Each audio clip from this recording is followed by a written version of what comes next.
안녕하세요. 세로이입니다. 9월 20일 월요일 추석 하루 전입니다.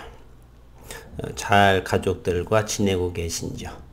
오늘은 오랜만에 삼성전자 또는 우선주를 함께 볼 것인데, 이 삼성전자를 쥐고 있던 쥐고 있지 않든 간에 삼성전자를 기업 연구를 하는 것은 대한민국의 증시의 방향성, 그리고 물론 주가의 위치, 현 업황의 흐름까지 여러 가지의 의미를 내포하고 있습니다.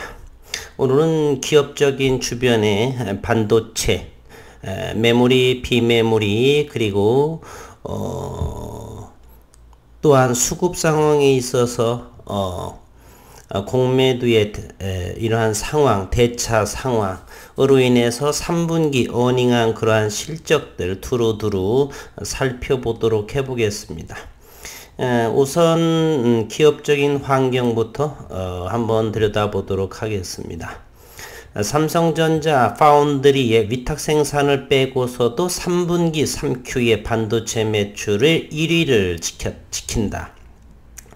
삼성전자가 3분기에 파운드리 반도체 위탁 생산 매출을 제외하고도 인텔을 꺾고 글로벌 반도체 1위 자리에 오를 것이라는 관측이 나오고 있습니다. 9월 20일 시장조사기관 옴디아는 올해 3분기 삼성전자의 반도체 매출 점유율이 14.11%를 기록하며 세계 1위에 오를 것으로 예상을 했습니다. 2위인 인텔의 점유율은 12.09%, 2%포인트 이상 높은 수치이고, 옴디아는 반도체 기업의 매출 조사에서 파운드리 비메모리 실적을 포함하지는 않습니다. 옴디아에 따르면 지난 2분기에 삼성전자의 반도체 매출 점유율은 13.12%, 인텔 13.53%에 근소하게 뒤져 2위를 차지했고, 그러나 3분기 D램 등 메모리 가격 상승과 판매량 증가로 인텔의 실적을 뛰어넘을 것이라는 전망입니다. 우리 식구님들이 이와 같은 내용들은요, 손바닥 뒤집기입니다. 언론에서 최근에서는 메모리 가격이 이제가 서서히 증가한다 해서 주가가, 삼성전자의 주가가 하락할 때는 그와 같이 내고, 이제 반등해서 실적 이제 9월 3분기가 3분기의 기간이 마무리되고 3분기의 발표 시점에서는 메모리 가격 상승, 판매 증가 이런 이야기로 인해서 주가 상승에 대한 또 나름 합리적인 이유로 이렇게 끼워 맞추기 하는 것이 아닌가 이렇게 생각이 됩니다. 따라서 언론의 기사를 접하고서도 반드시 다양한 형태의 공부를 통해서 그러한 언론 기사의 내용을 스스로 검증하지 않으시면 이렇게 손바닥 뒤집듯 그래서 일관된 그러한 흐름을 놓치기 쉽습니다.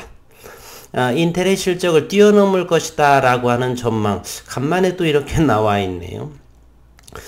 저 개인적인 생각은 앞으로 잠시 파동은 있을지언정 삼성전자의 비메모리 2019년부터 시작된 비메모리 시장의 석권, 그래서 메모리와 비메모리 양 포지션에서 진정한 글로벌에서의 반도체 세계 제1위 국가가 될 수가 있다. 삼성이, 저는 그렇게 생각을 하고 있습니다.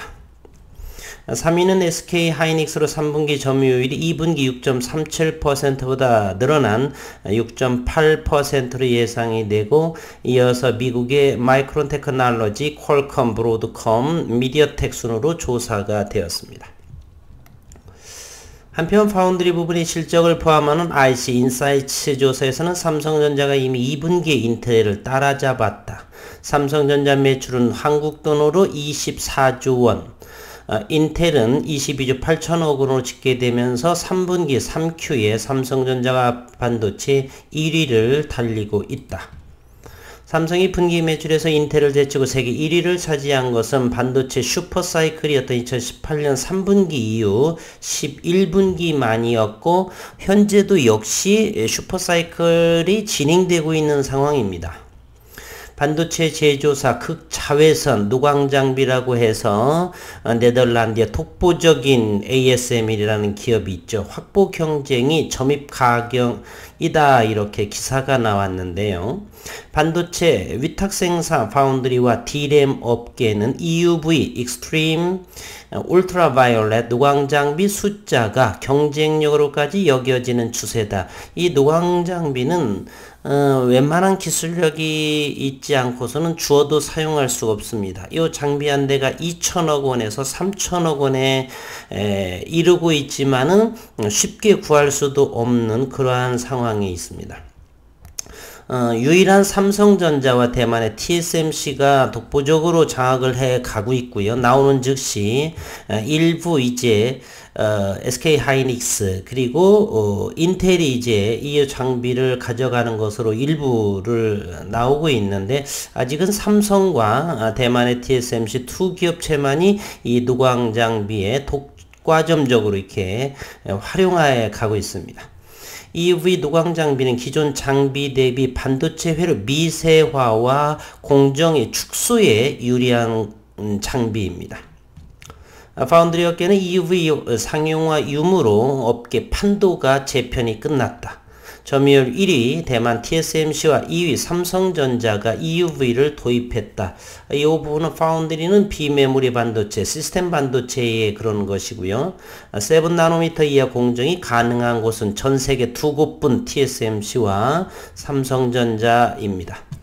양사는 주요 반도체 설계 팹리스 기업이라고 하죠. 회사 주문을 양분했고 애플, 퀄컴, 엔비디아, AMD, IBM 등 AP, 어플리케이션 프로세서, CPU, 그래픽 처리 장치, GPU 등의 임은 7나노미터에서 5나노미터로 현재 전환 중에 있고 삼성전자는 이제 3나노까지를 진행 중에 있습니다. 양산화는 5나노미터가 이제 점차적으로 더 캐파가 늘어나는 상황이고요. EUV 도입 전까지는 UMC와 글로벌 파운드리 등 파운드리 3위와 4위 업체도 기술 개발 시기는 늦어도 포기하지는 않았지만 EUV 시대 개막은 이 상황을 끝냈습니다. 즉 삼성과 TSMC가 독과점으로 진행하고 장비를 얻어가고 있고 시장조사기관 트렌드포스에 따르면 지난 2분기 기준 TSMC와 삼성전자 파운드리가 메모리 반도체 시장은 30%, 비메모리가 70% 중에서 70% 이상을 두 곳이 차지하고 있습니다. 이제 인텔이 새로운 변수로 부각되고 있는데 지난 3월 인텔은 파운드리 진출을 선언했고 EUV 활용도 예고했습니다. 장비를 이제 인텔도 가져가겠다라는 선전포고이겠고요.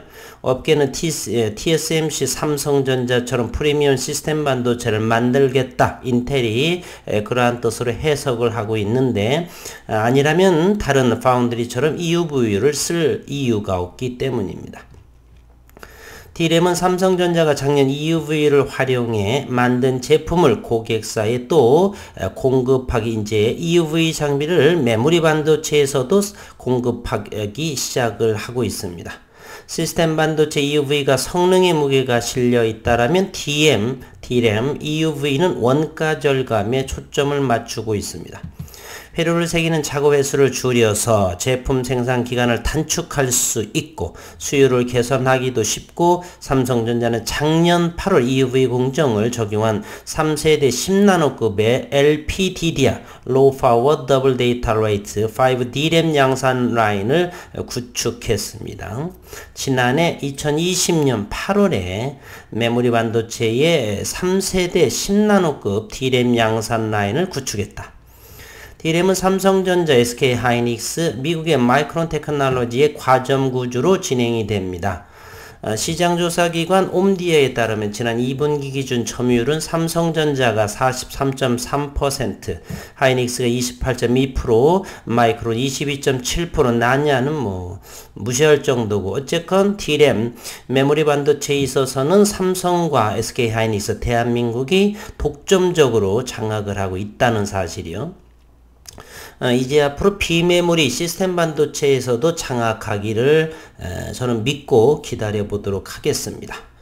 SK하이닉스와 마이크론이 삼성전자와 경쟁에서 밀리지 않으려면 이들의 EUV 투자는 시간 문제에 해당이 된다. SK하이닉스는 지난 7월부터 처음으로 EUV를 장비를 적용한 D램 양산했다라고 밝혔고 4세대 10나노급 LPDDR4 모바일 D램 양산을 개시했습니다. 마이크론은 원론적인 입장이고 도입은 선언했지만 시점은 명확하지 않고 비용과 기술적인 차이 때문에 그렇죠. 나냐는 패스하고요. 낸드 플래시 메모리는 상황이 조금 다르다. 낸드 제조사는 미세 공정보다는 적층, 층수를 높이는 경쟁에 200단 이상을 누가 먼저 쌓을지 그러한 경쟁 중에 있습니다. 또 낸드 업계는 구조 조정을 앞두고 있고 SK하이닉스가 인텔 낸드 사업 후 인수합병 M&A를 진행하고 현재 있고 일본 키옥시아는 기업 공개와 매각 갈림길에 있다. 웨스턴 디지털과 마이크론 테크놀로지가 눈독을 들이고 있는 상황이고 중국 업체도 낸드 시장 진입에 본격화하고 있습니다. EUV 공정은 아직 초기이다. 이거 물론 이러한 내용도 중요하겠지만 이제 반도체 기반인 실리콘에서의 저는 그래핀 앞으로의 차세대의 베이스는 그래핀 시대가 도래함으로써 삼성, TSMC, 인텔 이러한 모든 판도가 바뀔 여지는 있다라고 저는 생각을 합니다. 이러한 내용에 있어서는 어느 유튜브나 언론이나 전문가들은 예견하지 못하고 있는 상황입니다. 그 이유는 현재 전사공정의 그래핀 상황에 있어서 양산화 수율 문제를 감히 연구하지 않은 상황에 있기 때문에 우리나라의 어떤 한 기업에 있어서 비전사 공정에 그리고 저온의 고품질의 그러한 라지 스케일의 대면적이 즉 반도체에 적용 가능한 물론 밴드갭이 형성이 시킬 수도 있고요. 도핑에 의한 그러한 것도 역시 특허가 완료가 된 상황에 있습니다. 이러한 부분들을 증시의 전문가들이 알 리가 없고요. 그러한 상황에 저는 앞으로 몇 년 정도가 지나가게 되면 실리콘 기반에서 그래핀 기반으로서의 반도체라고 한다라면 전 세계가 엎치락 뒤치락하는 그러한 순위 면에 있어서는 누가 먼저 기술적인 선점을 앞당기느냐에 따라서 다시 한번 반도체의 순위는 바뀔 것이다 라고 하는 저는 개인적으로 그러한 생각을 가지고 있습니다. 기업적인 환경은 현재 그렇고요. 현재 기술적인 부분은 현재 삼성전자는 이곳 72,000원 정도가 돼 73,000원을 하방 경직된 자리로 보고 현재 77,000원 얼마든지 77,000원 이하에서는 담아놓고 몇 개월 기다리게 되면 충분하다라고 여러 번 영상에서 언급을 했고요. 삼성전자는 현재 외국인의 지분 우리가 모든 증시의 모든 종목들은 세력이라고 하는 것이 존재합니다. 그러나 삼성전자의 소리는 세력은 명확하게 외국인입니다. 현재 삼성전자의 시가총액이 460조, 그 중에서 51.93%를 차지하는 외국인보다 더 현금을 더 많은 부분은 그 어느 세력도 없죠. 그러나 우리는 외국인을 세력이라고 말하지 않고 그냥 외국인이라고 합니다.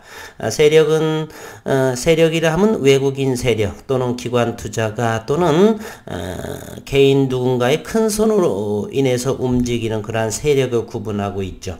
하지만 삼성전자는 외국인이 당당한 세력이고요. 삼성전자의 가장 최저점의 지분 보유율은 51.61%. 저는 개인적으로 과거 수십 년간에 달라진 대한민국의 증시의 패러다임이 많이 바뀌었다. 따라서 지난해부터도 여전히 말했지만 52%의 외국인은 최저 보유 물량. 그럼에도 불구하고 51.61% 현재 지속적으로 주가가 빠지고 다시 한번 52%의 돌파 직전인 51.93%를 현재 차지하고 있는데 삼성전자 우선주 같은 경우는 미리 다시 한번 먼저를 보게 되면 75%까지 이렇게 13%의 지난해 코로나 시기에 의해서 대한민국 국민이 외국인의 지분 보유 삼성전자 우선주 우선주에 있어서 13%의 물량을 가져오게 됩니다. 즉 삼성전자가 그동안에는 아무리 돈을 많이 벌어도 배당이 전부 외국인에서 국한되기 때문에 국부 유출이 가능했었죠.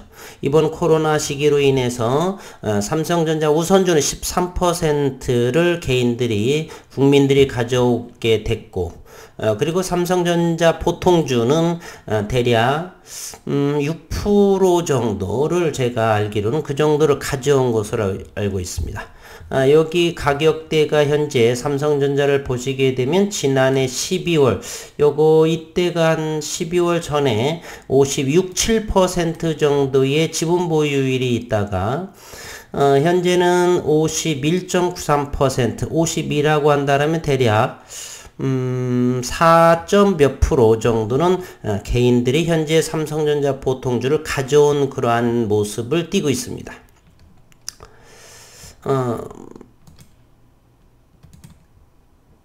여기에 보게 되면 공매도와 대차 상황을 한번 살펴보게 되면 현재 대차 잔고는 7,800만 주밖에 되지 않습니다. 과거에는 삼성전자의 대차 잔고가 1억 3천, 4천만 주 정도에 해당됐는데 공매도 세력에서의 대차 잔고는 늘리지 않고 있는 상황이 있습니다. 그리고 지난주 한 주를 또 보게 되면요. 지난 5일간을 보게 되면 주식 대여자가 530만 주에 해당이 되고 차입자도 500만 주, 외국인이 38만 주를 대여하고 차입은 496만 7천 주, 외국인에서 외국인으로 주거니 받거니 하는 모습이고요. 그거보다는 삼성전자는 현재 대차 잔고가 7,800만 주밖에, 이 정도의 대차 잔고라고 한다면 대차한 것도 아닙니다. 현재 삼성전자는 60억 주나 이렇게 대략 59억 주, 이 정도가 되기 때문에 7,800만 주 정도는 거의 대차가 없는 셈이죠. 현재 51.93%의 외국인이기 때문에 현재는 더 이상 빠지지 않는, 최근에 썸네일에서 밝혔지만 51.61, 51요 정도의 외국인 지분 구주는 절대로 더 이상 팔 수 없는 그러한 상황에 있기 때문에 크게 염려할 상황은 아직이고요. 앞으로 5G, 사물 인터넷 자율주행하게 되면 메모리와 비메모리의 시장은 비단 올해 정도만, 내년부터는 비메모리가 시장에 더 활발하게 수요가 필요할 것이고요. 현재도 반도체 슈퍼사이클이고, 요거 단순히 2018년이라든지 이런 어떤 몇 년, 한 해 정도의 슈퍼사이클이 아닌 앞으로 거의 다수 매년 2, 3년 간격으로 반도체 수요는 어마어마해질 것이다. 저는 그렇게 생각을 하고, 이제 반도체 슈퍼사이클이라고 하는 말은 이제 잘 사용하지 않을 것이라는, 이유인즉슨 5년, 7년 이 정도 만에 돌아오는 것이 아니라 2년 만에 돌아올 것이기 때문에 굳이 반도체 슈퍼사이클이다 이런 것을 표현하지 않을 것 같은 저는 생각이 됩니다. 한 예로 최근에 어떤 기사를 보다 보니까 최근 지방에 사는 독자로부터 사진 한 장을 전해받았다. 5살짜리 쌍둥이 딸 둘을 키우는 이 독자는 최근 근처 대형마트에 아이들 생일 선물을 사러 들렀는데 낭패를 겪었다라고 이렇게 어떤 기사에서 나왔는데요. 그런 아이들이 콩순이와 시크릿 주주를 좋아해서 이것이 인형이라는 것입니다. 각각 하나씩 사려고 갔는데 상품 입고가 되지 않아 살 수가 없었다. 대형마트가 상품을 제때 확보하지 못한 이유는 뜻밖에도 반도체 쇼티지, 수급 부족 때문이라는 것이었습니다. 해당 마트는 매장 앞에 IC칩 수급 불안정으로 입고가 지연되고 있다는 안내문을 붙여서 고객들에게 양해를 구했다는 그러한 기사가 있는데요. 이것은 바로 비단 인형에 들어가는 메모리 반도체, 비메모리 뿐만 아니라 이제 가정에서 사용하는 로봇, 폰 모든 것이 이제는 성능이 향상이 되다 보니까 메모리와 비메모리의 수요는 더욱더 늘어날 추세에 있기 때문에 삼성전자는 향후 3, 4, 5년도 10년이 아닌 4, 5년 정도 이전에 천조 시대가 저는 될 거라 저는 지난해 여름부터 여러 번 언급을 했는데 지켜보시도록 하시죠. 그리고 삼성전자는 외국인이 그동안에 지속적으로 팔았음에도 불구하고 여전히 이렇게 나빴던 것은 1분기, 2분기에 매출이나 또는 영업이 감소했던 부분이 아니었다는 사실입니다. 그래서 이렇게 파는 이유는 없어요. 매출이 늘어나도 불구하고 이렇게 판다라고 하는 것은 글쎄요. 대한민국의 개인들을 길들이기를 하는 것인지 뭐 하는지는 정확히는 알 수는 없으나 이렇게 점차적으로 더 기업이 더 성장하고 많은 돈을 벌고 있음에도 불구하고 대답하는 데는 어쩔 수가 없죠. 그리고 오래되지 않고 이런 점을 8만원대를 회복할 거라 저는 생각을 하고 이제 추석이 지나면 9월 말 조금 있으면 삼성전자의 시장에서의 가이던스는 어느 정도 나올 것이라고 보고요. 이번에도 역시 어닝한 모습이 매출, 영업이익 등을 3분기 실적을 저는 보여질 거라고 생각을 합니다. 그러니 삼성전자는 크게 그렇게 염려하지 않으셔도 되겠다. 따라서 이러한 모습을 보게 되면 대한민국의 코스피의 3000 시대는 깨지기가 절대 쉽지 않은 그러한 상황에 놓여 있다. 저는 여전히 올 연말이나 내년 초 정도에 코스피 4000을 저는 지수에 가까워지는 시기가 도래할 거다라는 생각은 변함이 없습니다. 코스닥 여전히 현재 1046이고요. 1000은 확고하게 저점으로 자리 잡을 것이다라는 생각 여전히 변함이 없고요. 상당한 시간이 걸렸는데 어쨌건 이 정도를 하고요. 삼성전자의 흐름은 앞으로 충분하다. 저점마다 담아가시는 것도 괜찮고 그러나 큰 성장하기는 어렵진 않죠. 천조가 되더라도 대략 우리 삼성전자의 연금 천조 시대가 되어도 대략 16만원 정도나 이 정도가 형성이 되겠죠. 100% 천조 시대 최초가 될 것이고요. 어쨌든 삼성전자의 3분기 실적 기대해 보고요. 오늘 한가위 전날 대보름을 보면서 각 지방에 떴는지는 모르겠지만 보면서 소원 잘 빌으시고 건강 소원 빌으시고 그리고 삼성전자 잘 되고 대한민국 증시 코로나 빨리 물러가라는 그런 소원도 곁들여서 즐겁고 행복한 추석 명절 보내시기를 바라겠습니다.